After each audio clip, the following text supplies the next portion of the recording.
Aga-aga yan, nagbabadagulan. Tulog pa ang tao. Natutulog pa.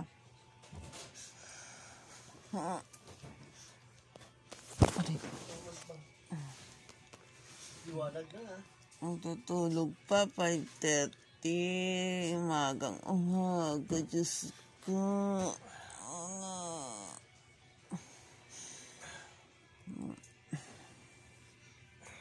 Aga-aga. Paano kay Ariana? Matulog pa. Kayo nagbabadagulan na.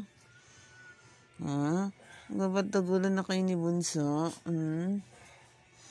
Nalab na anak yan ha? Isa. Ginanak, tama na. Isa naman. Ngayong umaga, ganyan. Nalapit pag dito ako humiga. Na.